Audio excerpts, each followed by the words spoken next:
نحمدہ و نصلی علی رسولہ الکریم اما بعد فاعوذ باللہ من الشیطان الرجیم بسم اللہ الرحمن الرحیم۔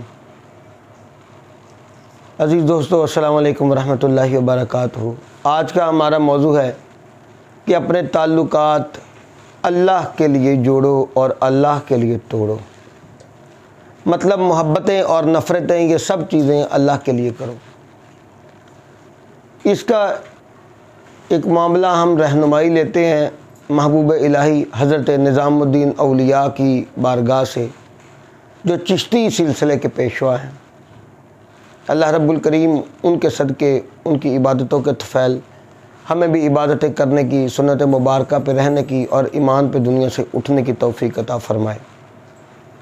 تو حضرت نظام الدین اولیاء کے ہاں سماع کا مطلب ایک طریقہ تھا۔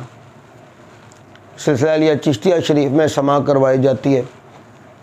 اب سماع کے اوپر دوبارہ ایک ہم بات کریں گے کہ سماع کیا ہے اور وہ کس طرح سے کیا معاملات ہے، اس کی وہ ایک الگ موضوع ہے۔ تو مولانا ضیاء الدین وہاں پہ قاضی مقرر تھے گورنمنٹ کی طرف سے۔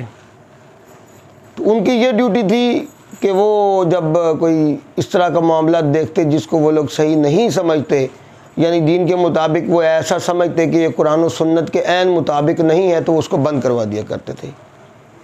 تو طریقہ کار یہ تھا کہ جہاں بھی حضرت نظام الدین اولیاء کی محفل ہوتی وہ لوگ جاتے اور اس کو بند کروا دیتے محفل کو۔ تو سالکین کے دل میں سے بھی باتیں نکلتی کہ یار یہ کیا کیا، ہم اللہ اور اس کے رسول کی یادوں میں یہاں پہ غرق تھے۔ اب ان کا ایک طریقہ تھا، صوفیزم کے جس معاملات کو وہ جانتے تھے وہ وہی جانتے تھے، اور وہ مولانا ضیاء الدین نہیں جانتے تھے، اور جو مولانا ضیاء الدین جانتے تھے شاید ان کے لیے وہ کافی تھا۔ تو طریقہ ہے نا، کوئی طریقہ کس کا ہے، کوئی طریقہ کس کا ہے۔ تو حضرت نظام الدین اولیاء جو تھے ان کے بھی دل کو بات ناگوار گزرتی۔ اب ہم جیسا کوئی وہاں پہ ہوتا تو وہ ذاتی دشمنی اور مخالفتیں پال لیتا۔ وہ کہتا ہے یار یہ تو ہمارے دشمن ہیں، یہ تو ہمارے لیے مسائل پیدا کرتے ہیں۔ لیکن عرض یہ ہے کہ دوستیاں بھی اللہ کے لیے رکھو اور دشمنیاں بھی اللہ کے لیے رکھو، اپنی ذات کو بیچ میں سے نفی کر دو۔ اب حضرت نظام الدین اولیاء ایک ایسی شخصیت ہیں کہ ان کو پھر پتہ چلا کہ قاضی ضیاء الدین کافی زیادہ بیمار ہیں، اور حکیموں نے اور طبیبوں نے انہیں جواب دے دیا۔ تو جب انہوں نے یہ سنا تو انہوں نے بولا یار عیادت کر لی، مجھے جانا چاہیے۔ تو ایک بہت نیک شخصیت ہے وہ بھی۔ تو جب عیادت کے لیے ان کے گھر گئے تو ایک خادم نے دروازہ کھولا، دروازہ انہوں نے نوک کیا، ایک خادم نے دروازہ کھولا، انہوں نے بولا جاؤ مولانا صاحب کو بولو کہ نظام الدین اولیاء آپ سے زیارت کے لیے آئے ہیں۔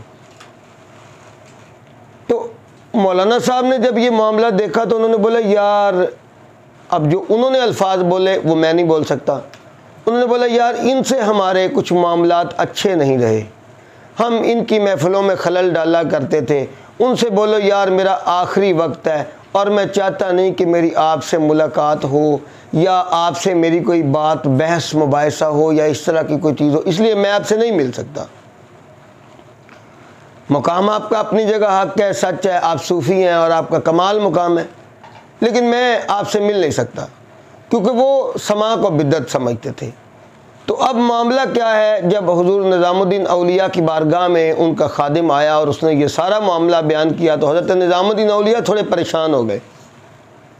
تو جب پریشان ہو گئے تو انہوں نے بولا اس طرح تو میری ملاقات ہو ہی نہیں پائے گی مولانا صاحب سے، اور یہ دنیا سے چلے گئے تو بس پھر تو یہ حسرت ہی رہ جائے گی۔ تو انہوں نے بولا یار آپ اس طرح کرو کہ ان سے جا کے کہو کہ حضرت آپ کا نظریاتی اختلاف رکھنے والا جو بندہ ہے وہ اللہ کی بارگاہ میں توبہ کرنے کے لیے حاضر ہوا ہے اور وہ چاہتا ہے کہ آپ کے سامنے توبہ کر لے۔ تو جب یہ بات حضرت نظام الدین اولیاء کی مولانا ضیاء الدین صاحب کے پاس گئی تو انہوں نے اپنے خادم کو بولا کہ یہ میرا امامہ لو، میرے بستر سے لے کر باہر کے دروازے تک میرے یہ امامے کا کپڑا بچھاتے جاؤ، اور حضرت نظام الدین اولیاء کو بولو آپ کا جو اللہ رب الکریم نے مقام رکھا ہے وہ یہ ہے کہ آپ میرے امامے کے اوپر اپنے جوتے کے ساتھ چلتے ہوئے مجھ تک آؤ۔ تو دوستو حضرت نظام الدین اولیاء کا یہ واقعہ اور مولانا ضیاء الدین صاحب کا یہ واقعہ سنیں، اور اس میں دیکھیں مولانا ضیاء الدین صاحب اس میں یہ فرماتے ہیں کہ میری تم سے اگر کوئی مخالفت تھی، کوئی نظریاتی اختلاف تھا تو وہ اللہ کے لیے تھا، وہ ذاتی نہیں تھا۔ حضرت نظام الدین اولیاء نے بھی یہ کہا کہ آپ سے میرا کوئی معاملہ تھا تو اللہ کے لیے تھا، وہ کبھی بھی ذاتی نہیں تھا۔ تو عزیز دوستو، ہمارا کیا طریقہ ہے؟ ہم نظریاتی اختلاف کے لیے ایک دوسرے سے ذاتیات بنا لیتے ہیں، اور ذاتی دشمنیاں مطلب وہیں سے جنم لیتی ہیں۔ ہمیں یہ چاہیے کہ ہم ان بزرگوں کے کاموں سے سیکھیں، ان کے واقعات سے سیکھیں اور ایک اسلامی معاشرہ تشکیل دیں۔ اینڈ بات وہیں پہ آ کے ہوتی ہے کہ اپنی دوستیاں بھی اللہ کے لیے رکھو، اپنی دشمنیاں بھی اللہ کے لیے رکھو، اپنے عملوں میں اخلاص رکھو، تعلقات میں اخلاص رکھو۔ وآخر دعوانا ان الحمد للہ رب العالمین۔